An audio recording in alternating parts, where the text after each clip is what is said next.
Hello and welcome to the Texas de Peru Secret Sauce Podcast. Today, we have a special guest, Dr. Stanley Lewis. Dr. Stanley Lewis is the founder and CEO of A28 Therapeutics, a cancer treatment program. We had a great conversation about the treatments for cancer and also a lot of life lessons that go around that. I hope you enjoy our conversation with Dr. Stanley Lewis. Oh, it's, that could be the name of the podcast. It's all downhill from here. It's all downhill from here. It's funny. That's one of those phrases. Is that a good thing or is that a bad thing? Right, because you pick up speed going downhill, right? Yeah, and if you're pushing something, downhill's good. I guess perspective matters. If we're talking about, my life, it's going downhill. Well, maybe. Luck to you. So we're actually where are you located, Kevin? I am in beautiful Dallas, Texas. Awesome. And you? I'm in San Diego, actually right outside of San Diego, a little community called Rancho Santa Fe. But I'm from I know Texas. Where that is, yes. Oh, you do? But I'm from Texas. What part? Originally born in a small East Texas town called Lufkin, just northeast of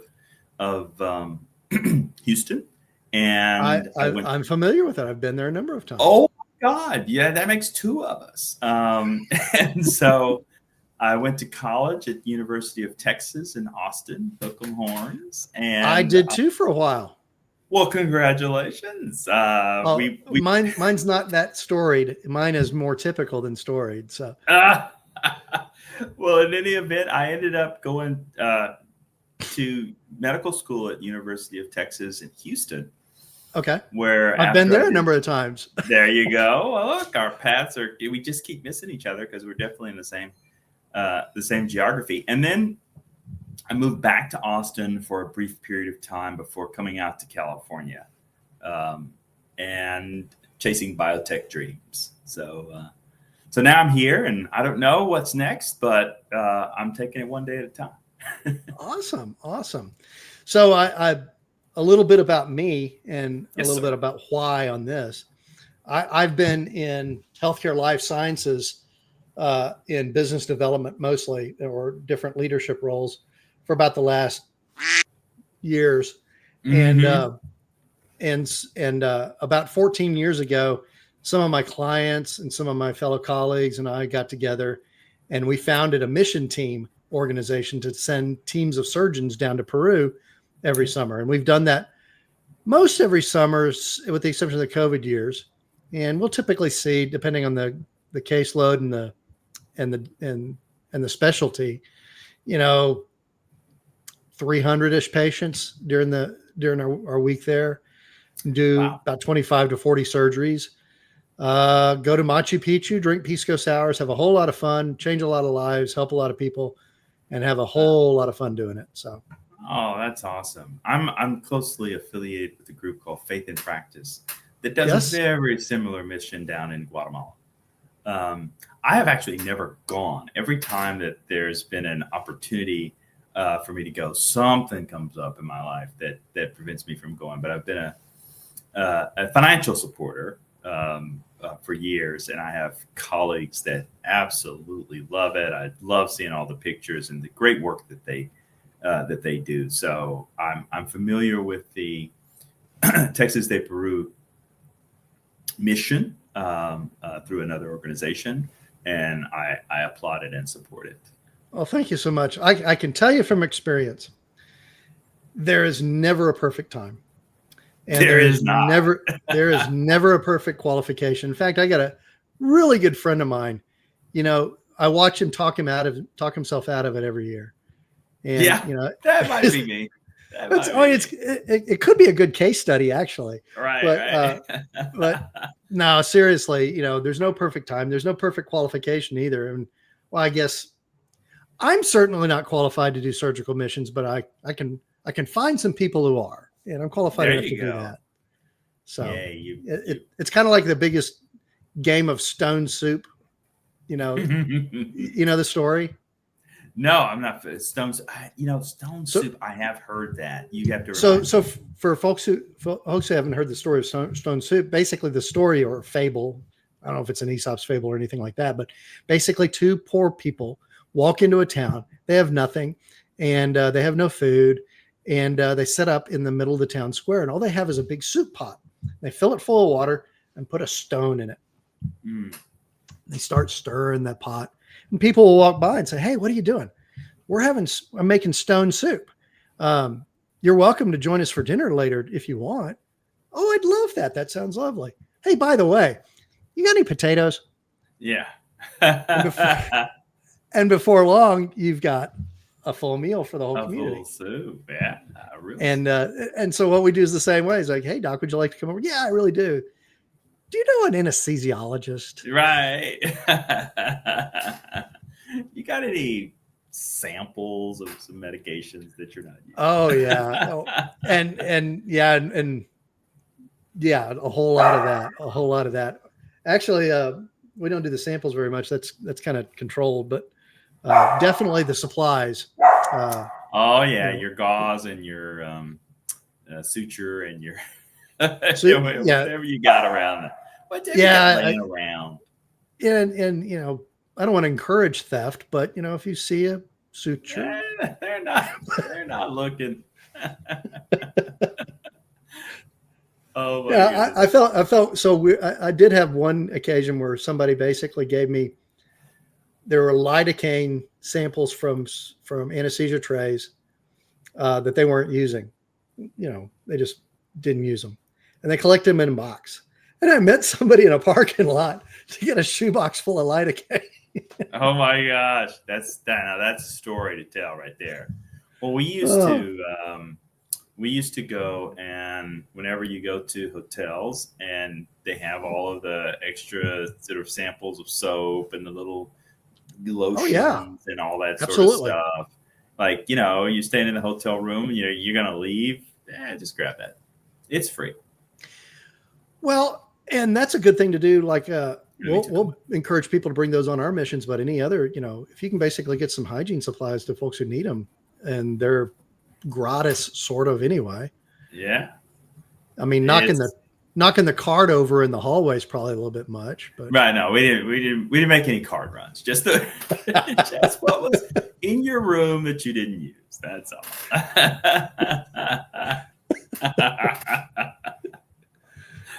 For those folks who don't know you, can you give me a quick introduction of who you are and what you do? Sure. So I'm Stanley Lewis. I'm an internal medicine physician by training, but I'm currently the founder and CEO of A28 Therapeutics. We are a clinical stage biotechnology company developing a targeted oncolytic peptide platform for treating cancer. Wonderful. Right.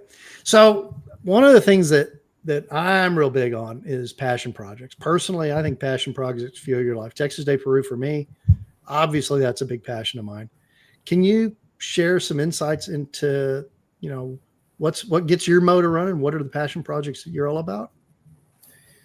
Well, yeah, I'm really all about helping others. When I think about sort of the 4 or 5 principal motivations that people tend to gravitate to, there's sort of the money and power. I have a lot of those. That's never been a big one. For me, of course, we need resources and we need collaborations to get things done. But that wasn't top of the list for me. When I think about learning, even though I am a physician and even though I spent a lot of time in school, I even spent some time teaching. I was a faculty member at the University of Texas Medical School for several years. Learning in and of itself, and I'm probably still a lifelong learner, wasn't the top motivation. And my wife will tell you having fun has never been a big motivator for me. She has to remind me to take vacations and to stop work. My real motivation is helping others. I know it sounds kind of trite sometimes, but it's very consistent with what gets me up in the morning. And my passion project right now is curing cancer, because I really believe that it can be done.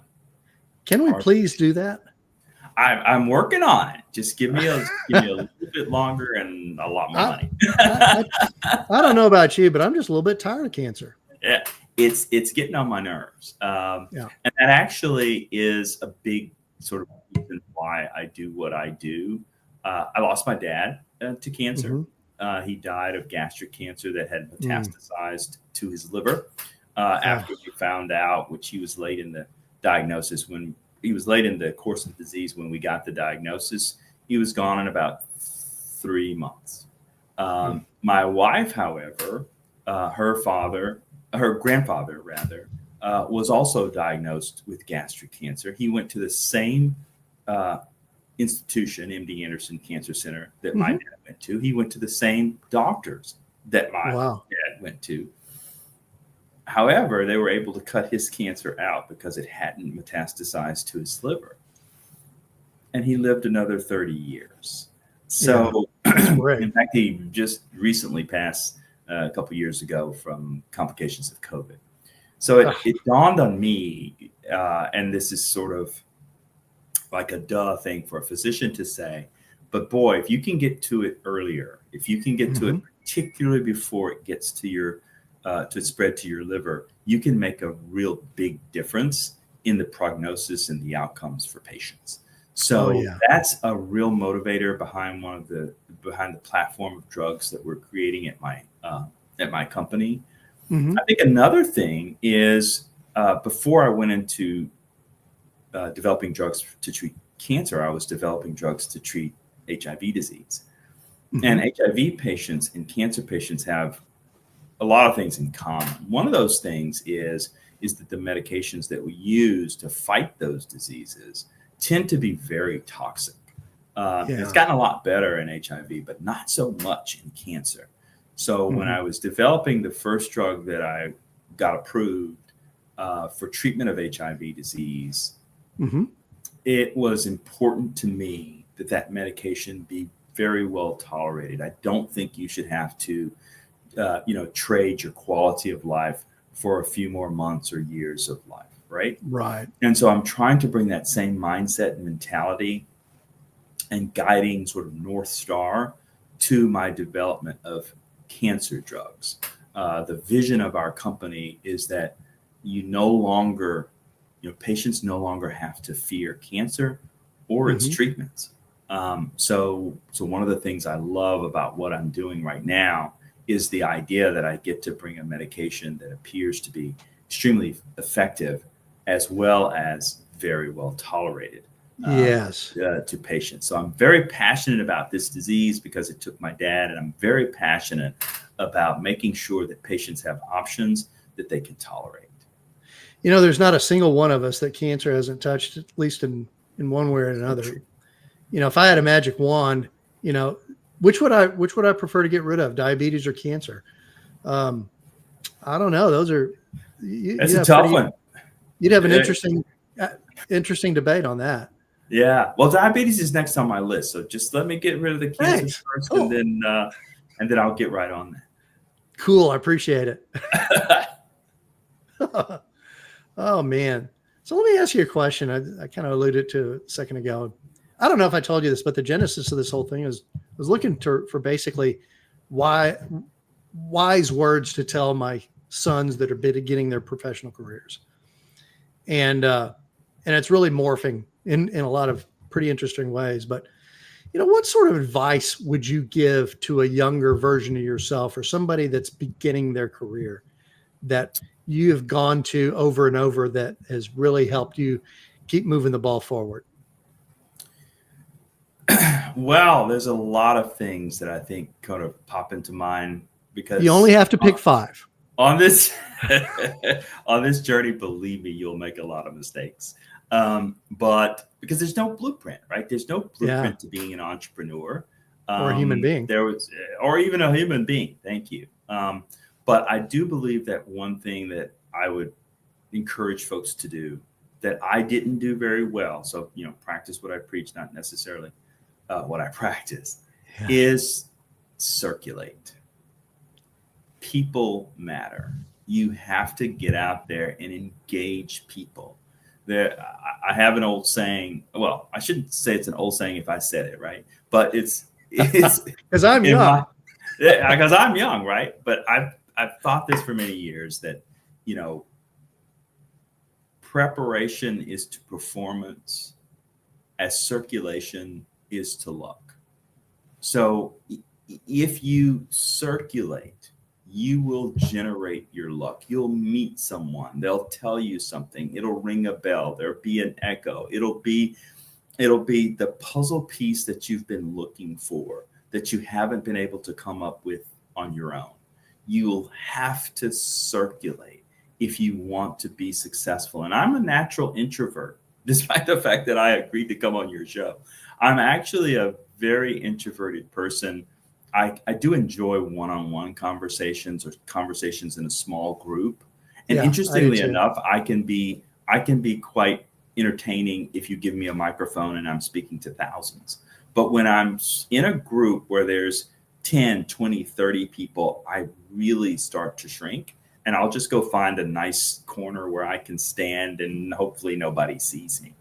And it's exhausting to try to go around and make small talk and all that. But I've had to overcome that, because you would not believe how many times I've gone to a reception or gone to a dinner party or gone to something that my wife dragged me to, that I was able to start talking, telling a little bit about myself, listening to hear about other people, and something popped out of someone else's mouth that was, aha, this is what I needed. This is what I needed to know. And so I would advise anyone embarking upon a particular career, where they're going to be an entrepreneur, where they're going to be breaking new ground into some area, once again, that has very little blueprint or paved road, that you circulate, get out there and meet people, engage them. You'll be surprised just how many folks are out there that are more than willing to give of themselves, to share of their knowledge and their experience. And, oh, I know where you can find that reagent that you need for this. I heard about a guy up in Dallas who has this wonderful manufacturing facility that you could use. It's amazing how folks will just guide you, and the universe will just guide you to where you need to be. So young folks out there, just circulate, just keep talking to folks. It'll come. I think you're dead on right as far as that. I can give you a specific example from me personally. When I was founding Texas Day Peru, I remember meeting a guy named Michael at an event. I think he lives out in Los Angeles now. And it really wasn't his sort of thing. But he said, he called me up a day later and says, I know somebody I need you to meet. I think might be able to help you. And he gave me the name of a guy named Don Sewell, who's at the time was the head of the Baylor Faith in Action Initiatives group. Baylor, God love them and God bless them for having a terrible supply chain system. They have plenty of stuff left over.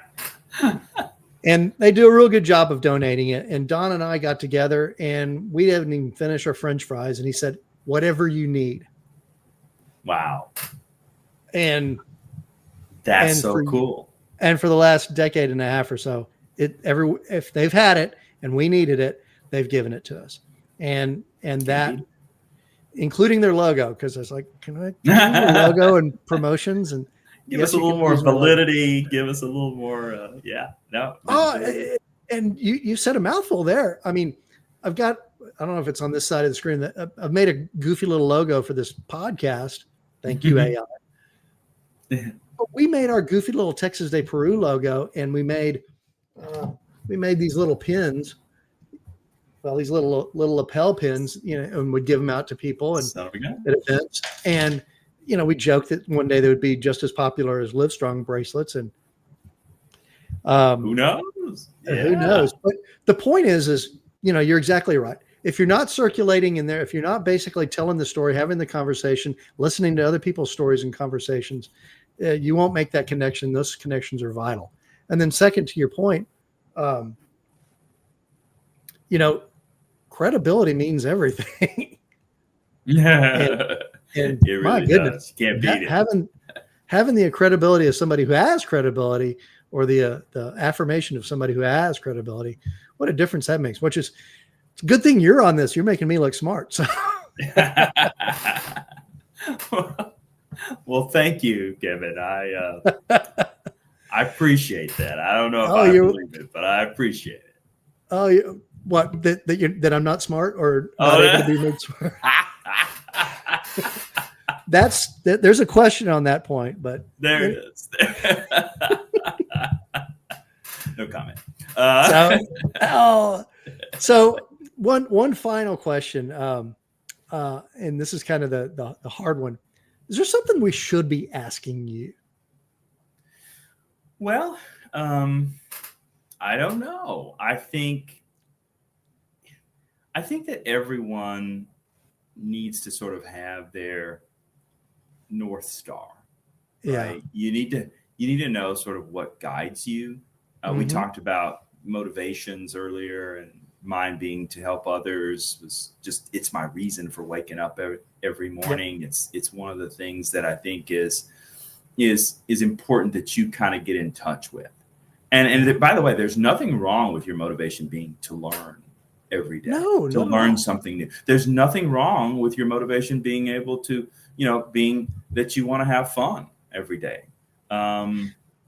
Or that you want to have money or power, because those things are important too, to help us shape the world into the place that we want it to be. I don't begrudge anyone that doesn't share my motivation of of helping others. But when I think about, how I go about that, when I go from, sort of from vision to mission, I think about three things. I think about safety. I think about this idea that any intervention that I bring to a person should make them feel better and not worse. I'm a physician. I took my Hippocratic oath very seriously. First, do no harm. No harm. And I get it. Sometimes you develop drugs that may have some side effects, and sometimes you make those risk benefit, decisions. And that is what it is. But if I'm going to devote my life to it, if I'm going to devote my energy, my time, my treasure, my talent to it, I want it to be something that makes people better, clinically better, feel better, and helps to stop their disease with the minimal amount of side effect or minimal amount of inconvenience that we can cause. Yeah. The second thing I would say is I believe that nature has given us the clues, that we don't listen to them enough. I think that which we do to help others, and I'm thinking of interventions, particularly medical type interventions, and specifically those things, if we will focus on how nature has dealt with these problems, if we'll be conscious and conscientious about looking at nature, it will give us the clues as to how we may need to tweak it a little bit. We may need to squeeze it here or stretch it there to make it fit for our purposes. But at the end of the day, that which is going to be most accepted and most physiologically aligned is going to be something that we get from nature. And then the final sort of North Star is what I like to call the KISS principle. I mean, others, you've heard of it before, the keep it simple, stupid. There's another word. There's a keep it simple somebody or something. I can't remember what, but I learned it as keep it simple, stupid. So please don't hate me for that. But I'm from Texas, right? So I just like things simple, right? And I believe that in the world that I circulate in now, there has been a worship of the complex to make life more and more complex. That my wife likes to describe it as the safety briefing when you're when you're getting ready to take off on an airplane. The flight attendant always comes on and says, in the case of an emergency, our path lighting will illuminate, and a change in color indicates that you have reached an exit. But please keep in mind that the closest exit may be behind you. I feel like in medicine in particular, we have been just it's an emergency, it's cancer, it's HIV, it's COVID, it's whatever. And we're just barreling down the aisleway, looking for that change in color, that exit that'll get us off of this plane that's about to crash, or this disease that's about to kill our loved ones. And we just didn't look back. There was a simple way to solve this problem right behind us. And so a big part of what I'm, sort of screaming for quietly is, hey guys, look this other way. I mean, I'm dyslexic. I'm neurodivergent in that way. And one of the ways that my dyslexia sort of manifests itself as the inability to see problems. I really just see opportunities. I mean, when folks come to me and they say they have a problem, I recognize that they see it as a problem. But I tend to, for whatever reason, just sort of translate it into, oh, but look at the good here. look at what you've got here. This is awesome. And it may sound like overly positive, or I try not to do that, but I truly see it that way. And so when I look at things that are going on in the world, again, particularly in my sort of sphere of healthcare, I see us going into really elegant but extremely complex ways of attacking disease and sort of being overly aggressive. And I'm like, hey, we could just put some Vic Salve on that, and that would have solved the whole problem. Little matzo ball soup, it'll do the trick here. Soup, we could have done this, right? So I think that if you were to ask me, and you did, what would you want me to say? What could I say that you haven't asked? It was know what your North Star is, be able to know yours, know what it is, know what motivates you, know what principles that you live by those principles, and contribute the things that you have, the things that make you special to the world, and we will be grateful. I think everyone has something special they can contribute. I hope that they are able to get the opportunity to do so. Well, Dr. Lewis, that's good stuff. You've given me more good stuff, wise counsel, stuff to share than I asked for. And man, I appreciate that. Thank you so much. Oh, by the way, you're mentioning, look to nature for information. It'll tell you the story or give you the roadmap. I'm reading this right now. Oh, look at that. The Lost Art of Reach. That is amazing. You need to send me a copy of that. I think that title says it all. The theme of it is basically, in our modern society, we forget to read the trails. We forget to see what's on the wind. We don't use our noses and our ears anymore because we don't have to. I think the answers are out there. I mean, the drug that I'm developing now for treatment of cancer is an analog of bee venom. Interesting. And you might think, oh my gosh, bee venom, has this guy lost his mind? Well, it turns out that bee venom has some very interesting properties. Now, we've modified it in some ways that make it into a synthetic molecule. It's not truly bee venom, but it's a riff off of bee venom, and lo and behold, it's been an incredible journey as we've been able to treat patients in our clinical trials and have many of them extend their life far beyond twice as long as they would have lived before. And we have the ability, which is really close to my heart, as I mentioned earlier, to fight cancer that is metastasized to the liver, which is usually the area where it goes. I mean, it's worse than bone metastases. It's worse than lung metastases. It's even worse than brain metastases if you're just thinking about the prognosis after you develop liver involvement with your cancer. So if we can stop it from going to the liver or control it before it gets to the liver, we can change the prognosis in very, very meaningful ways. And who knew bee venom would give us the clue? Who knew? I mean, botulism toxin is making me look pretty now. So you're really 112 years old. I look really good for 75, but you. Oh my goodness. Well, you do know I am. I'm 89 right now. So. Oh, there you go. There you go.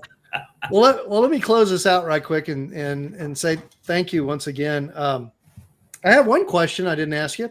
Sure. Have you ever been arrested in a South American airport? I have not. I've only been to South America once, but who hasn't been arrested in a South American airport? That's a better question. Actually, I have been arrested in a South American airport. If anybody wants to know the end of that story, you can go to this here and find a link to my book. We own a llama student, and you can too. And if anybody's interested in hearing me speak at a speaking event until the end of the llama, the I got arrested in Lima story, and I hate to say it, unfortunately, dozens of other adventures where I've done something stupid on these medical missions. But do go to our website if you're interested in joining or volunteer. We need doctors, we need nurses, CRNAs, anesthesiologists, all of that, scrub techs. But we need people who can be a good man to have around. Somebody who can carry a 50-pound box. We need business leaders as well. So if it's something you're interested in doing, don't wait. Go pick up the phone or go to the website now and make contact with me and let me talk you into it. There is never, like I said, there's never a perfect time to go. There's never perfect qualification. There's any number of truly reasonable excuses not to do this. Ignore all that crap. Give me a call anyway. Give you a call anyway. Anyway, so thank you so much. This has been a blast. I'm just thrilled to death. I really appreciate you coming here, Dr. Lewis. Well, thank you so much, Kevin. I appreciate the opportunity to share my story and my little tidbits of wisdom. At least tell you what not to do. So this has been fun. All right.